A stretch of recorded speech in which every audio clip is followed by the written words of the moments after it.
Time out po muna sa mga may init na balita at alamin natin ang update sa lagay ng panahon lalo na't bumalik ng konti ang bugso ng amihan. Kung hanggang kailan naman ito magtatagal, alamin natin kay Pag-asa Weather Specialist Benison Estareja.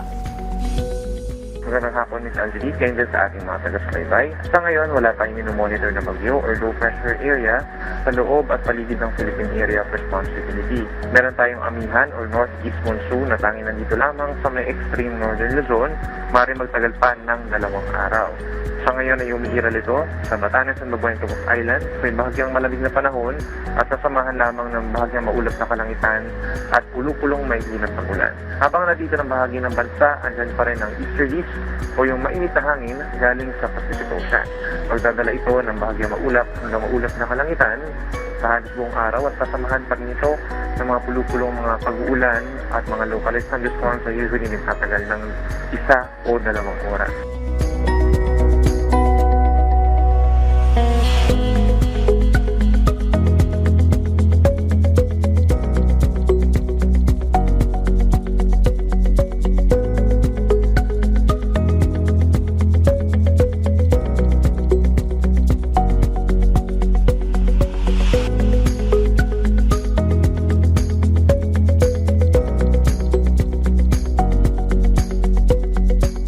Para naman sa ating heat index measurement, kahapon po, March 2, nakapagtala tayo ng 41 degrees Celsius na heat index sa may Dumangas, Iloilo, na sinundan naman ng 40 degrees Celsius sa ilang lugar pa kabilang ang Baler, Aurora, gayon din ang Coron, Palawan, at ang La Carlota, Negros, Occidental, maging dito rin po sa may Zamboanga City at Butuan City, Agusan del Norte. So, asahan pa rin, may ilang lugar pa rin dito sa ating bansa ngayong araw ang posibleng makaranas ng hanggang 40 to 41 degrees Celsius.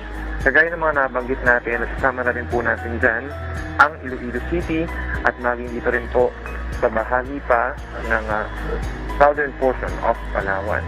At para dito naman sa Metro Manila, asahan po natin ang heat index na 36 degrees Celsius ngayong araw. Kahapon nakapagtala tayo ng 37 degrees. Update naman regarding sa total lunar eclipse na masasakrihan dito sa ating bansa.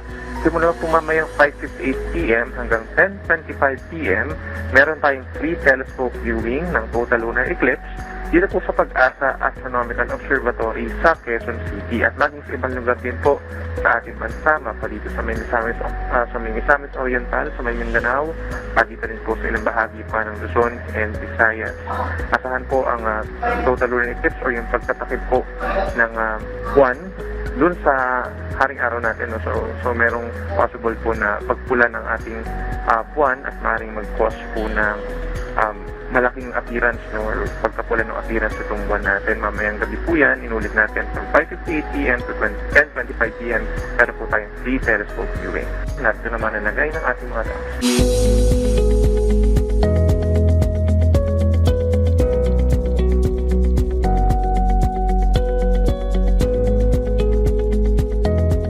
Yung mga latest muna dito sa Weather Forecasting Center ng Pag-asa.